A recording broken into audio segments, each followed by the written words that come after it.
بعد وعلى آله وأصحابه وأزواجه وأتباعه وبارك وسلم تسليما كثيرا. أما بعد فأعوذ بالله من الشيطان الرجيم. بسم الله الرحمن الرحيم. إنا أعطيناك الكوثر فصل لربك وانحر إن شانئك هو الأبتر. صدقت يا رب العالمين. یہ سورہ کوثر ہے. کوثر اس سورت کا نام ہے اور کوثر کے بارے میں الگ الگ روایتیں احادیث مبارکہ میں اور مفسرین کرام سے نقل کی گئی ہیں. کوثر کا ظاہری مطلب جو لغت کے اعتبار سے دیکھا جائے تو یہ کثرت سے نکلا ہے اور کثرت سے مراد یہاں کوثر سے مراد یہاں بہت زیادہ بھلائی اور بہت زیادہ خیر کے معنی کے اندر ہے. انا اعطیناک الکوثر، اے نبی بے شک ہم نے آپ کو خیر کثیر عطا کر دیا ہے، خیر کثیر آپ کو میں نے دے دیا ہے. فصل لربک وانحر، اس لیے آپ اپنے پروردگار کی خوشنودی کی خاطر نماز پڑھیے اور قربانی کیجیے. ان شانئک هو الابتر، بالیقین آپ کا دشمن ہی بے نام و نشان ہے. یہ سورہ مبارکہ کا ترجمہ ہوا. یہ سورہ مبارکہ کا شان نزول، اس کے بارے میں مختلف روایتیں آتی ہیں.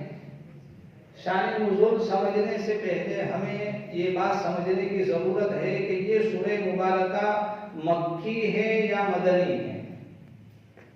اس سے پہلے سورہ فاتحہ میں بتلا دیا گیا تھا کہ مکی سورت کا مطلب یہ ہے کہ یہ سورت ہجرت سے پہلے نازل ہوئی ہے اور مدنی سورت کا مطلب یہ ہے کہ یہ سورت ہجرت کے بعد نازل ہوئی ہے.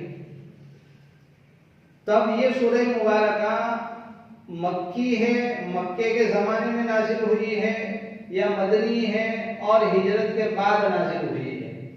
حضرت عائشہ صدیقہ رضی اللہ تعالیٰ عنہا اور حضرت عبداللہ ابن عباس رضی اللہ تعالیٰ عنہ فرماتے ہیں کہ یہ سورہ مبارکہ مکی ہے. اور حضرت انس رضی اللہ تعالیٰ عنہ کی روایت ہے کہ یہ سورہ مبارکہ مدنی ہے یعنی ہجرت کے بعد نازل ہوئی ہے. اس کا شان نزول اگر ہم سمجھیں گے تو ہمیں پتہ چلے گا کہ مکی کہنے والوں کی مراد کیا ہے اور مدنی کہنے والوں کی مراد کیا ہے. اصل میں سورہ مبارکہ کے اندر آخری آیت میں ایک لفظ آیا ہے ان شانئک هو الابتر، کہ آپ کا دشمن ہی بے نام و نشان، دم کٹا ہوا اور بے اولاد ہے. نبی کریم صلی اللہ علیہ وسلم کی دنیا میں کوئی نرینہ اولاد باقی نہیں رہی. جتنی بھی اولاد دنیا کے اندر رہی وہ ساری کی ساری لڑکیاں تھیں، بیٹیاں تھیں. ورنہ لڑکے جتنے تھے سب کا آپ صلی اللہ علیہ وسلم کی زندگی ہی میں انتقال ہو گیا. حضرت خدیجہ رضی اللہ تعالیٰ عنہا سے جب نکاح ہوا تو عمر شریف نبی کریم صلی اللہ علیہ وسلم کی 25 برس تھی. حضرت خدیجہ الکبریٰ رضی اللہ تعالیٰ عنہا کی عمر مبارک 40 سال تھی. 25 سال کی عمر میں جب نکاح ہوا نبی کریم صلی اللہ علیہ وسلم کا تو 30 سال کی عمر میں سب سے پہلے سب سے بڑی بیٹی حضرت زینب رضی اللہ تعالیٰ عنہا کی پیدائش ہوئی. سب سے بڑی بیٹی لڑکیوں میں سب سے بڑی حضرت زینب ہے. اس کے 3 سال بعد حضرت رقیہ رضی اللہ تعالیٰ عنہا کی پیدائش ہوئی. دیکھیں حضرت زینب جو تھی ان سے پہلے یا ان کے بعد ایک لڑکے پیدا ہوئے تھے جن کا نام تھا قاسم. اب یہ قاسم بڑے ہیں یا زینب بڑی ہیں اس کے بارے میں روایتوں کے اندر اختلاف ہے. بعض حضرات کہتے ہیں کہ حضرت عبداللہ بڑے تھے، بعض حضرات کہتے ہیں کہ حضرت زینب بڑی تھی. علی اختلافی روایت چاہے جو بھی صحیح ہو، لیکن حقیقت یہ ہے کہ حضرت قاسم کا انتقال 2 سال کی عمر میں ہو گیا تھا. 2 سال کے جب ہوئے تو اللہ تعالیٰ نے اپنے پاس بلا لیا. اب حضرت زینب دنیا کے اندر باقی رہی، یہ بڑی ہوئی اور ان کا نکاح جو ہے سب سے پہلے ابو العاص ابن وائل جو حضرت خدیجہ کے بھانجے ہوتے ہیں اور حضرت زینب کے ماموزاد بھائی ہوتے ہیں، کزن ہوتے ہیں، تو ان کے ساتھ ان کا نکاح ہوا. حضرت ابو العاص ابن ربی ان کے ساتھ جب نکاح ہوا تب نبی کریم صلی اللہ علیہ وسلم کے اوپر حضرت زینب تو ایمان لائی تھی، لیکن ان کے شوہر ابو العاص ابن ربی جو تھے وہ ایمان نہیں لائے. وہ اس سے پہلے غزوہ بدر کا واقعہ جب تفسیر میں آیا تھا تو اس جگہ پر یہ قصہ بیان کیا گیا تھا کہ تب حضرت زینب مکہ میں تھی اور ان کے شوہر جو تھے یہ جنگ کرنا نہیں چاہتے تھے، لیکن لوگوں کے دباؤ میں آ کر یہ بھی غزوہ بدر کے اندر شریک ہو گئے.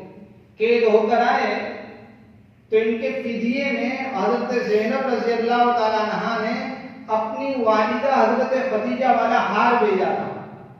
نبی کریم صلی اللہ علیہ وسلم نے جب وہ ہار دیکھا تو آنکھوں سے آنسو آئے، دل بھر آیا. صحابہ کرام سے اجازت چاہی کہ اگر آپ اجازت دیں تو ابو العاص کو بغیر فدیے کے ہم رہا کر دیں اور یہ ہار واپس زینب کو دے دیں کہ یہ حضرت خدیجہ کے آخری یادگار. صحابہ کرام کہاں منع کرنے والے تھے. حضرت ابو العاص جب وہاں سے گئے، جب انہوں نے قیدیوں کے سلسلے میں مسلمانوں کا رویہ دیکھا تھا تو دل پسیج گیا تھا. جب مکہ آئے سب کی امانتیں لوٹا دی، تجارت کا سامان لوٹا دیا اور پھر اس کے بعد یہ ایمان کے اندر داخل ہو گئے. لیکن جب یہ مکہ واپس آئے مدینے سے تو انہوں نے حضرت زینب کو اجازت دے دی کہ آپ اپنے ابا کے وہاں مدینہ المنورہ جا سکتی ہیں. حضرت زینب رضی اللہ تعالیٰ عنہا اونٹ کے اوپر سوار ہو کر اپنا سامان لے کر جا رہی تھی تو کچھ مشرکین نے پیچھا کیا. حضرت شیخ زکریا رحمۃ اللہ علیہ نے حکایت صحابہ میں حضرت زینب کا قصہ نقل کیا. جب یہ جا رہی تھی تو ان کا جو کجاوا تھا، اونٹ کے اوپر جو ڈولی ٹائپ بنایا جاتا ہے، اس کے اندر یہ سوار تھی تو اس کے اوپر برچھی ماری جس کی وجہ سے وہ کجاوا نیچے گرا، پالان پورا نیچے گرا. حضرت زینب رضی اللہ تعالیٰ عنہا پیٹ سے تھی، حاملہ تھی، پتھر لگا اور یہ حمل گر گیا اور اس کی وجہ سے ان کو بیماری لگ گئی اور سن 8 ہجری میں ان کا انتقال اسی بیماری کے اندر ہوا. اس کے بعد 5 سال دنیا کے اندر زندہ رہی، پھر اس کے بعد ان کا انتقال ہو گیا. یہ تھی حضرت زینب سب سے بڑی بیٹی. پھر ان کے بعد نمبر آتا ہے حضرت رقیہ کا، جو حضرت زینب کی جب پیدائش ہوئی تو حضور صلی اللہ علیہ وسلم کی عمر شریف 30 برس تھی. حضرت رقیہ اس کے 3 سال بعد، یعنی حضور کی عمر مبارک 33 سال تھی تب حضرت رقیہ پیدا ہوئی. اور پیچھے آ چکا ہے کہ ان کے بعد حضرت ام کلثوم کا نمبر آتا ہے. یہ سب نبوت ملنے سے پہلے پیدا ہوئے. اسی زمانے میں حضرت فاطمہ رضی اللہ تعالیٰ عنہا کی بھی پیدائش ہوئی. اب یہ جو حضرت رقیہ اور حضرت ام کلثوم جو ہیں، ان کا نکاح پہلے ابو لہب کے بیٹے عتبہ اور عتیبہ سے ہوا تھا. ابھی رخصتی باقی تھی اور آپ صلی اللہ علیہ وسلم نے نبوت کا اعلان کیا. وہ سورہ لہب میں پورا قصہ آ چکا ہے کہ ان دونوں کو مجبور کیا کہ طلاق دے دو. یہ آئے نبی کریم صلی اللہ علیہ وسلم کے پاس اور دونوں بیٹیوں کو طلاق دی اور عتبہ نے نبی کریم صلی اللہ علیہ وسلم کے چہرے کے اوپر تھوکا بھی تھا. تو آپ صلی اللہ علیہ وسلم نے بددعا دی تھی کہ اللہم سلط علیہ کلب من الکلاب، کہ اپنے کتوں میں سے کتے کو اس کے اوپر مسلط کر دے. یہ پورا قصہ آ چکا ہے، سورہ لہب کی تفسیر میں گزر چکا ہے. غرض نبوت ملنے کے بعد حضرت عثمان غنی رضی اللہ تعالیٰ عنہ سے نبی کریم صلی اللہ علیہ وسلم نے حضرت رقیہ کا نکاح کیا. پھر جب ان کا انتقال بدر کے موقع پر ہوا، جب غزوہ بدر کے لیے حضور صلی اللہ علیہ وسلم تشریف لے گئے تو حضرت رقیہ بیمار تھی نبی کریم صلی اللہ علیہ وسلم نے حضرت عثمان کو ان کی تیمارداری کے لیے مدینے کے اندر رکنے کے لیے کہا. تو حضرت عثمان بدر میں شریک تو نہیں ہو سکے تھے، لیکن چونکہ حضور صلی اللہ علیہ وسلم نے ان کو منع کیا تھا، اس لیے حضرت عثمان کو بدر کے شریکین کے اندر شمار کیا جاتا ہے، کہ گویا کہ یہ بھی بدر کے اندر شریک تھے.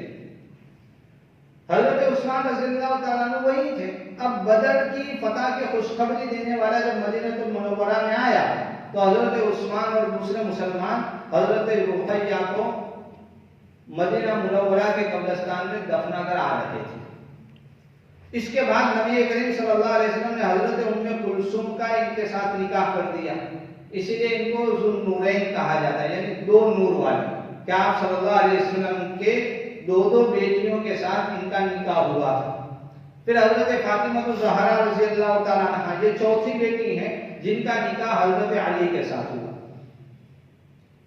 نبوت ملنے کے بعد ایک اور بچے جن کا نام تھا قاسم، پہلے بچے نے ان کا نام تھا عبداللہ. پہلے بچے کا نام قاسم تھا، غلطی سے پہلے عبداللہ کہہ دیا تھا.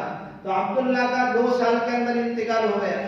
نبوت ملنے کے بعد حضرت خدیجہ رضی اللہ تعالیٰ عنہا ہی کے پیٹ سے ایک بیٹے عبداللہ کی پیدائش ہوئی. اب یہ عبداللہ جو تھے یہ بھی زیادہ دیر دنیا کے اندر باقی نہیں رہے، ان کا بھی جلدی انتقال ہو گیا. ان کے بعد ایک بیٹی کی پیدائش ہوئی جو حضور صلی اللہ علیہ وسلم کی جو باندھی تھی ماریہ، ان کے بطن سے ابراہیم پیدا ہوئے جو بہت زیادہ لمبے بھی ہو گئے تھے. مدینہ المنورہ زیادہ دیر تک دنیا میں رہے، یہاں تک روایتوں میں آتا ہے کہ گھوڑے پر سوار ہونے کے قابل ہو گئے تھے. ہمارے یہاں بچے کو کیا کہتے ہیں کہ سائیکل پر چڑھنے کے قابل ہو جائے، تو وہاں گھوڑے پر چڑھنے کے قابل ہو جائے، اتنے بڑے ہو گئے. پھر ان کا انتقال ہو گیا. تو اب جو حضرات کہتے ہیں کہ یہ سورہ مبارکہ مکی ہے، تو ان کا کہنا یہ کہ جب حضرت عبداللہ کا انتقال ہوا تب یہ سورت نازل ہوئی. اور جو مدینہ المنورہ کی بات کہتے ہیں حضرت انس رضی اللہ تعالیٰ عنہ، تو ان کا کہنا یہ ہے کہ جب حضرت ابراہیم کا انتقال ہوا تب یہ سورہ مبارکہ نازل ہوئی.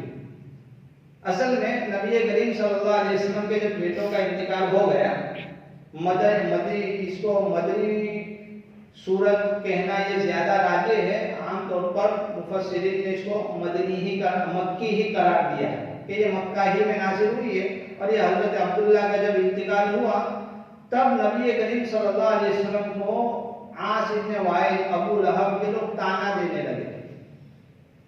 مکے میں حضرت سدی نے اپنی تفسیر کے اندر لکھا ہے کہ مکے میں جب کسی کی نرینہ اولاد لڑکوں کا انتقال ہو جاتا تھا تو اس کو بے اولاد ابتر کہا جاتا تھا. جب نبی کریم صلی اللہ علیہ وسلم کے بیٹے کا انتقال ہو گیا تو آپ صلی اللہ علیہ وسلم کو نعوذ باللہ عاص بن وائل نے تانا دیا کہ بھائی محمد بن عبداللہ جو ہیں یہ بے نام و نشان ہو گئے، بھائی ان کی نسل اب آگے نہیں بڑھے گی، ان کا نام و نشان مٹ جائے گا. ہم یہی سمجھتے ہیں کہ بیٹے ہی آگے نام بڑھاتے ہیں اور بیٹوں کی وجہ سے نسل آگے بڑھتی ہے. تو یہ تانا خاص طور پر خوشیاں منائی گئی اور اس میں عاص بن وائل اور ابو لہب یہ سب سے آگے تھے اور انہوں نے نبی کریم صلی اللہ علیہ وسلم کو ابتر ہونے کا تانا دیا تھا.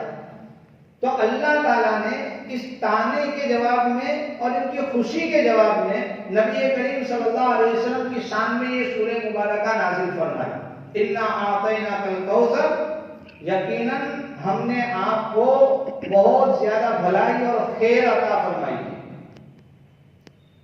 اب یہ جو بہت زیادہ بھلائی اور خیر کا جو معنی ہے یہ تو ظاہر ہے کہ آپ صلی اللہ علیہ وسلم کو نبوت عطا ہوئی، قرآن عطا ہوا، آخری شریعت دی گئی، آپ کی اتنی بڑی امت اللہ تعالیٰ نے آپ کو عطا فرمائی اور آپ صلی اللہ علیہ وسلم کی زندگی میں دنیا اور آخرت کے اعتبار سے، مادی اور روحانی اعتبار سے خیر اور بھلائیاں ہی بھلائی، اس کی کوئی انتہا ہی نہیں ہے، جو ہم اور آپ بھی سنتے جانتے اور محسوس کرتے رہتے ہیں. حضرت شاہ عبدالعزیز محدث دہلوی رحمۃ اللہ علیہ نے یہاں جو لفظ الکوثر آیا ہے اس کا ایک مطلب یہ بھی بیان کیا ہے کہ یہاں الکوثر سے مراد ہے اولاد کی زیادتی. وہ تو خیر اور بھلائی کی زیادتی ایک مطلب ہوا، ایک مطلب ہے کہ اولاد کی زیادتی، کہ آپ صلی اللہ علیہ وسلم کی مادی اور روحانی اولاد میں اللہ تعالیٰ نے کثرت عطا فرمائی. مادی اولاد میں کہ بھئی حضرت فاطمہ الزہرا رضی اللہ تعالیٰ عنہا سے نبی کریم صلی اللہ علیہ وسلم کی نسل چلی. ان کے جو بیٹے تھے حضرت حسن اور حضرت حسین، ایک دوسرے بیٹے تھے، ان کا انتقال ہو گیا تھا. یہ دو بیٹوں سے اللہ تعالیٰ نے اتنی نسل چلائی کہ آج دنیا کے ہر علاقے میں آپ کو سید اور سادات ملیں گے. یہ مادی اولاد کے اندر کثرت اور زیادتی. روحانی اولاد تو اتنی ہے اللہ کے نبی صلی اللہ علیہ وسلم کی کہ اس کی کوئی انتہائی نہیں. میدان محشر میں روایتوں میں آتا ہے کہ 120 صفے لگیں گے. 120 صفوں میں سے 80 صفیں نبی کریم صلی اللہ علیہ وسلم کی امت کی ہوں گی، یعنی 2/3 67% جو لوگ وہاں موجود ہوں گے وہ سارے کے سارے نبی کریم صلی اللہ علیہ وسلم کے امتی ہوں گے. تو یہ روحانی اولاد آپ صلی اللہ علیہ وسلم کی بہت زیادہ ہے. اس سے شاہ عبد العزیز محدث دہلوی نے اپنی تفسیر میں الکوثر کا ایک مطلب یہ بھی لکھا ہے کہ اس سے علوم کی زیادتی مراد ہے. علم جتنے بھی ہیں، جیسے کہ انسان عالم بنتا ہے تو وہاں جتنے بھی علوم پڑھائے جاتے ہیں زیادہ تر ایسے ہیں جو نبی کریم صلی اللہ علیہ وسلم کی امتیوں نے اس کو ایجاد کیا اور نئے سرے سے اس کو تیار کیا. نحو ہے، صرف ہے، بلاغت ہے، معانی، بیان، اصول تفسیر، اصول حدیث، اسماء الرجال، اتنے فنون ہیں کہ سارے کے سارے مسلمانوں نے ایجاد کیے. اور پہلی امتوں نے جتنی بھی چیزیں ایجاد کی تھی وہ ساری کی ساری امت محمدیہ کے اندر وہ موجود تھی. تو دونوں ملا کر علوم کی زیادتی بھی مراد لی گئی کہ بھئی آپ صلی اللہ علیہ وسلم کو اللہ تعالیٰ نے ان کی امت کو اتنے علوم عطا فرمائے. اور ایک مشہور اس کی تفسیر جو ہم اور آپ سب لوگ جب یہ کوثر سنتے ہیں تو ہمارے ذہن میں اس کی تفسیر جو آتی ہے کہ بھئی اس سے مراد حوض کوثر ہے. یا حوض کوثر کیا ہے؟ میدان محشر میں جب سب لوگوں کو جمع کیا جائے گا تو آپ صلی اللہ علیہ وسلم کے امتیوں کے جو نیک نمازی جنتی لوگ ہوں گے ان کو اس حوض کوثر سے پانی دیا جائے گا. اب یہ حوض کوثر جو ہے اس کے بارے میں تفصیلات انشاءاللہ وقت رہے گا تو آگے بیان کریں گے. اصل میں یہ حوض کوثر ایک الگ چیز ہے اور ایک نہر کوثر الگ چیز ہے. کوثر نام کی جو نہر ہے وہ جنت میں ہوگی جو آپ صلی اللہ علیہ وسلم کو دی جائے گی. اور کوثر نام کا حوض، مسجد میں ہمارے حوض ہوتا ہے جو لم چورس گول بناتے ہیں، تو حوض کوثر جو ہے یہ ایک چورس حوض ہوگا. اس کی لمبائی بھی بہت بڑی روایتوں میں آتی ہے، لیکن اس حوض کے اندر جو پانی ہوگا وہ نہر کوثر سے یہاں تک پہنچایا جائے گا. کوثر کی جو نہر جنت میں ہے اس کے اندر سے 2 پڑنالے نکلے ہوئے ہیں، ایک سونے کا اور ایک چاندی کا. دونوں میں سے پانی جو ہے یہ حوض کوثر کے اندر گرتا رہتا ہے. لوگوں کو پانی پلایا جائے گا اور اس کے اندر سے پانی کم نہیں ہوگا. تب اس سے مراد یہ حوض کوثر بھی ہے اور اس سے مراد نہر کوثر بھی ہے جو صرف نبی کریم صلی اللہ علیہ وسلم کو عطا کیا. یہ نبی کریم صلی اللہ علیہ وسلم کو یہ ساری چیزیں جو عطا کی گئی یہ اس لیے کہ ان کو آپ صلی اللہ علیہ وسلم کو بے نام و نشان ہونے کا طعنہ دیا گیا. اس میں نبی کریم صلی اللہ علیہ وسلم کے خلاف جو طعنہ دیا گیا اس کو بھی ذکر کیا گیا اور آپ صلی اللہ علیہ وسلم کو دلاسا دیا گیا اور دشمنان کو یہ بتلا دیا گیا کہ ابتر بے نام و نشان، بے اولاد جس کو اللہ تعالیٰ جس کے نام کو ختم کر دیں گے وہ آپ کا دشمن عاص بن وائل اور ابو لہب ہے. عاص بن وائل کو کہا گیا کہ اس کے نام کو کوئی جانتا بھی نہیں. ابھی بھی جو نام لیا جا رہا ہے اور آپ لوگ سنتے ہیں تو یہ اس صورت کے ضمن میں نام لیا جا رہا ہے تاکہ پتا چلے کہ یہ شان کا مطلب دشمن. تو ایک دشمن سے مراد کون ہے؟ تو ذلت کے ساتھ حقارت کے ساتھ اس کا نام لیا جاتا ہے. اور اس کے مقابلے میں حضور پاک صلی اللہ علیہ وسلم کو کتنی نام ملی، ان کا کتنا نام روشن ہوا. اللہ اکبر.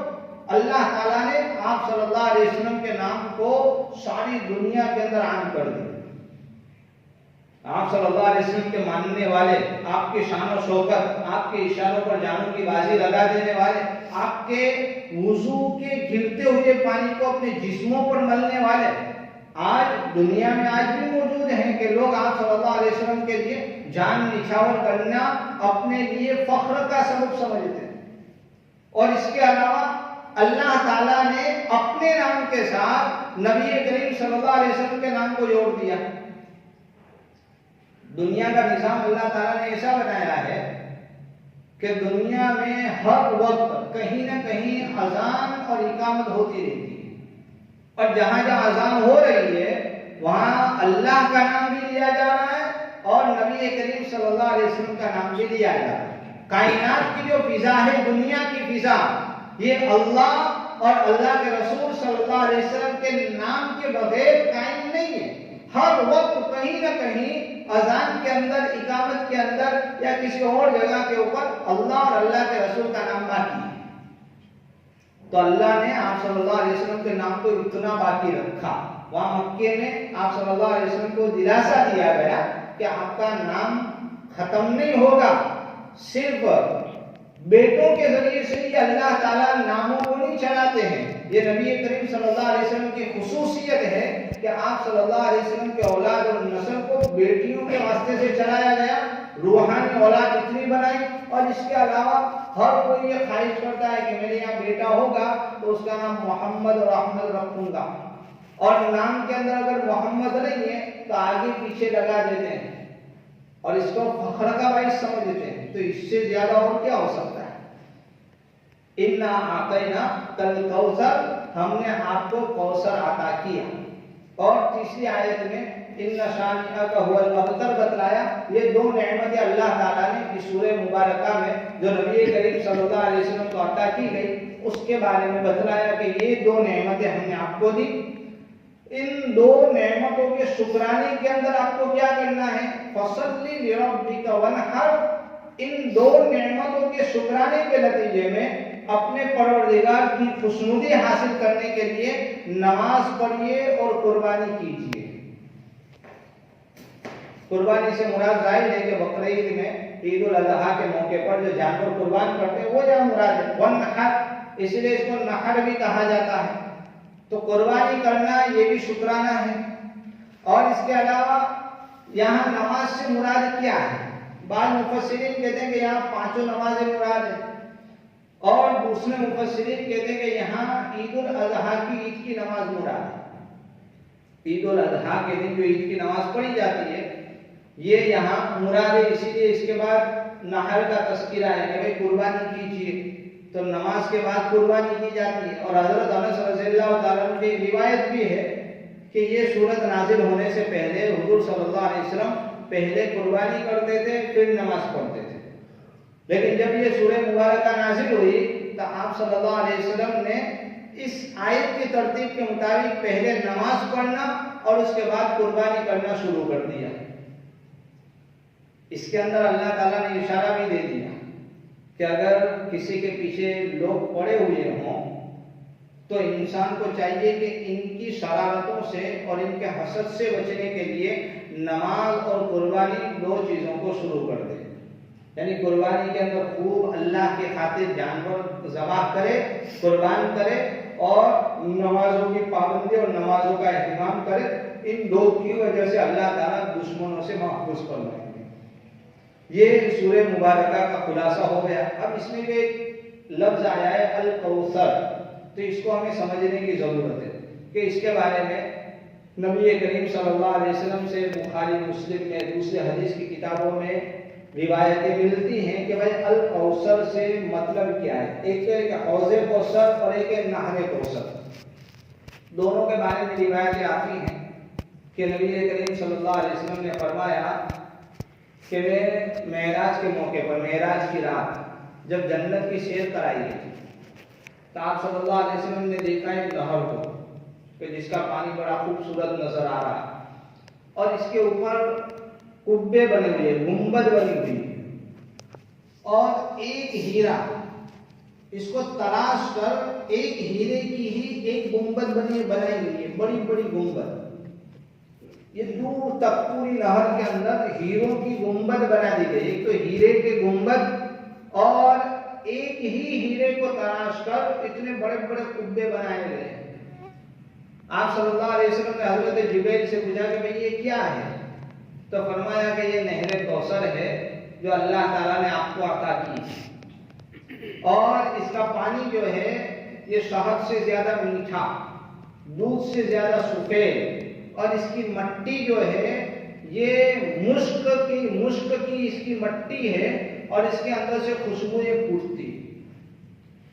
یہ نہر کوثر کے بارے میں فرمایا گیا۔ پھر فرمایا کہ حوض کوثر جو ہے، آپ صلی اللہ علیہ وسلم نے فرمایا کہ میدان محشر میں جب لوگوں کا حساب کتاب ہو جائے گا تو اللہ تعالیٰ مجھے ایک حوض عطا فرمائیں گے جس کا نام ہے حوض کوثر، کہ جنت کی نہر کوثر کے اندر سے پرنالے بنا کر وہاں پانی رکھا جائے گا، اس کا پانی بھی شہد سے زیادہ میٹھا، اور ایسا میٹھا جیسا کہ شہد کے اندر دودھ ملا دیا گیا ہو۔ ایک تو ہوتا ہے کہ ہمارے یہاں دودھ میں شہد ملا دیں، دودھ اتنا بڑا کٹورا لیا اور اس کے اندر ایک آدھ 2 چمچ شہد، اور شہد بھی کون سا، تو 150-200 روپے کلو والا جو ہم ڈھونڈتے ہیں، تو جس کے اندر شہد کا صرف فلیور ڈال دیا جاتا ہے، اوریجنل شہد تو ہوتا نہیں ہے، وہ تو ایک شہد کا پیالہ ہو اور اس کے اندر آپ دودھ ملا دیں، اور دودھ بھی اوریجنل ہونا چاہیے، جو بالکل پیور ہوتا ہے، کریم وغیرہ، جس میں سے کریم بھی نہ نکالی گئی ہو، ایسا دودھ۔ اب وہ جب ملا کر، ویسے تو دودھ ایسا اوریجنل پیتے ہیں تو اس کا ہی ٹیسٹ الگ ہوتا ہے، اور شہد جو اوریجنل ہوتا ہے اس کا بھی مزہ الگ ہوتا ہے۔ جب دونوں کو ملایا جائے تو ایک نیا ذائقہ اور نئی مٹھاس پیدا ہوتی ہے۔ کہا کہ حوض کوثر کا پانی جو ہے یہ ایسا میٹھا ہوگا جیسے شہد کے اندر دودھ ملایا گیا، اور اس کے اندر مشک کی خوشبو ہوگی۔ بعض روایتوں میں آتا ہے کہ برف سے زیادہ سفید ہوگا۔ اب ہمارے یہاں پانی جو ہوتا ہے اس میں نہ رنگ ہوتا ہے، نہ مزہ ہوتا ہے، نہ بو ہوتی ہے۔ آپ سے پوچھا جائے کہ بھائی پانی کا کلر کون سا ہے، کوئی نہیں بتا سکتا۔ بھائی پانی کا رنگ کیسا، وہ پانی کا مزہ کیسا ہے، آپ یہ بھی نہیں بتا سکتے۔ بھائی پانی کی خوشبو کیسی ہے، یہ بھی نہیں بتا سکتے۔ لیکن وہاں جو پانی ہوگا اللہ تعالیٰ نے اس میں یہ تینوں چیزیں عطا کی۔ دنیا کے اندر اگر اللہ تعالیٰ رنگ بناتے تو بھائی بعض رنگ ہیں کسی کو پسند آتے ہیں، کسی کو نہیں آتے، بعض ٹیسٹ ہیں جو کسی کو اچھے لگتے ہیں، کسی کو نہیں اچھے لگتے ہیں۔ تو دنیا کے اندر ہر ایک کا مزاج، طبیعت الگ الگ ہے، اور جنت میں ایسا نہیں ہوگا۔ جنت میں اللہ تعالیٰ نے سب کے لیے سب کچھ ایسا بنا دیا ہے کہ وہاں دل کے اندر خرابیاں نہیں ہوں گی، اور وہاں انسان کو ہر چیز میں مزہ آئے گا۔ تو وہاں پانی بھی ٹیسٹ اور مزے والا ہوگا۔ اور آپ صلی اللہ علیہ وسلم فرماتے ہیں کہ میدان محشر میں لوگ آئیں گے اور میں اپنے امتیوں کو اس حوض کے اندر سے پانی پلاؤں گا، دوسرے امتیوں کو نہیں۔ اس امت محمدیہ کی یہ خصوصیت ہے کہ حوض کوثر کے اندر سے صرف اس امت کے لوگوں کو پانی پلایا جائے گا، اور یہ پانی جب پلایا جائے گا تو ایک مرتبہ پانی جب پی لیں گے تو اس کے بعد زندگی میں کبھی بھی پیاس نہیں لگے گی۔ اب جنت میں آپ شرابیں پیئیں گے، دودھ پیئیں گے، پانی پیئیں گے، جوس پیئیں گے، تو وہ سب ٹیسٹ لینے کے لیے، پیٹ بھرا ہوا ہے پھر بھی کہتے ہیں کہ جوس چلے گا، الحمدللہ، ٹھنڈا چلے گا تو جی اللہ کا شکر آنے دیجیے، حل بھی مزید۔ کیوں بھائی؟ مزہ لینے کے لیے، ٹیسٹ لینے کے لیے۔ تو وہاں جنت میں جتنے بھی مشروبات پیئیں گے وہ سب مزے کے خاطر پیئیں گے، لیکن پیاس وہاں نہیں لگے گی۔ صحابہ کرام نے پوچھا کہ اللہ کے نبی صلی اللہ علیہ وسلم کہ آپ ہمیں وہاں پہچانیں گے؟ کہا کہ ہاں، میری امتیوں کے چہروں کے اوپر اور ہاتھوں کے اوپر وضو کی وجہ سے الگ چمک ہوگی، اس چمک کی وجہ سے میں پہچان جاؤں گا کہ یہ میرا امتی ہے اور یہ نمازی تھا، نیک تھا، لہذا اسے پانی پلایا جائے گا۔ اس کے بارے میں بعض روایت آپ نے سنی ہے اور دعاؤں میں بھی سنا ہے کہ بھائی لوگ جائیں گے اور فرشتے ان کو پکڑ لیں گے، آپ صلی اللہ علیہ وسلم کہیں گے کہ یہ میرا امتی ہے، تو کہا جائے گا کہ نہیں، انہوں نے آپ کے بعد ایسے ایسے اعمال کیے تھے کہ جس کی وجہ سے ان کو یہ پانی نصیب نہیں ہوگا، اللہ تعالیٰ ہماری حفاظت فرمائے۔ لیکن یہ حوض کوثر جو ہے یہ نبی کریم صلی اللہ علیہ وسلم کی خصوصیت ہے، اسی لیے اس سورہ مبارکہ میں اسے بیان کیا گیا کہ ہم نے آپ کو کوثر عطا کیا، حوض کوثر عطا کیا، نہر کوثر عطا کی، بہت زیادہ خیر بھلائیاں عطا کی، بہت زیادہ مادی روحانی اولاد عطا فرمائی اور بہت زیادہ علوم عطا فرمائے۔ ساری تفسیرات اس آیت اس لفظ کے اندر سے آپ نکال سکتے ہیں۔ تو اس سورہ مبارکہ کا خلاصہ یہ ہے کہ سورت میں اللہ تعالیٰ نے نبی کریم صلی اللہ علیہ وسلم کو دو انعامات جو دیے، دو خوش کرنے والی جو چیزیں تھی اس کا تذکرہ ہے، اور اس کے نتیجے میں دو حکم دیے کہ آپ نماز پڑھیے اور قربانی کیجیے۔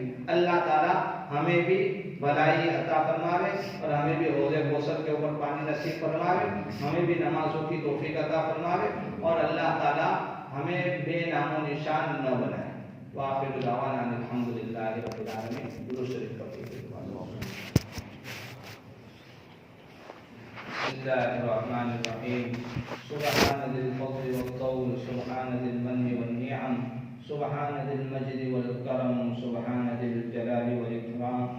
لا الہ الا اللہ الاحد الصمد الذی لم یلد ولم یولد ولم یکن له کفوا احد۔ لا الہ الا اللہ الحنان المنان، بدیع السماوات والارض ذو الجلال والاکرام۔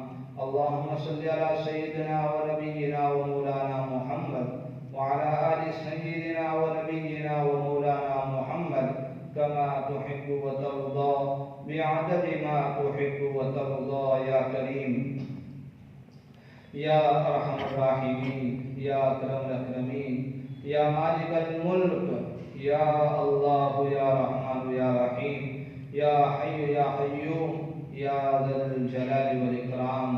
اے اللہ، اے غفور الرحیم، تو ہمارے سارے گناہوں کو معاف فرما۔ اے اللہ، میرے پچھلے چھوٹے بڑے ظاہر پوشیدہ سارے گناہوں کو اپنے فضل و کرم سے معاف فرما۔ اے اللہ، اے اللہ، قرآن مجید کو پڑھنے کی توفیق عطا فرما۔ اللہ، قرآن مجید کا فہم ہمارے دلوں کے اوپر کھول دے۔ اللہ، قرآن سے عشق عطا فرما۔ اے اللہ، اے اللہ، نبی کریم صلی اللہ علیہ وسلم کو جس طرح تو نے بہت سارے خیر اور بھلائیاں عطا فرمائی، اے اللہ، وہ بھلائیاں اور خیر ہماری جوڑی میں بھی ڈال دے۔ اے اللہ، ہمارے ساتھ بھی خیر، عافیت اور بھلائی کا معاملہ فرما۔ اے اللہ، 5 وقتہ نمازوں کی توفیق عطا فرما۔ اے اللہ، ہماری نسلوں کو نمازی بنا۔ اے اللہ، نماز کی برکتوں سے ہمارے گھروں کو مالا مال فرما۔ اے اللہ، جس طریقے سے حضرت ابراہیم علیہ السلام نے اپنی نسل کے لیے اور اپنے لوگوں کے لیے نماز قائم کرنے کی دعائیں مانگی تھی، اے اللہ، ہم بھی مانگتے ہیں، اے اللہ، ہماری نسلوں کو بھی نماز قائم کرنے کی توفیق عطا فرما۔ اللہ، یہاں موجود سارے لوگوں کی جائز حاجات کو پوری فرما۔ اے اللہ، مصیبتوں پریشانیوں کو ختم فرما۔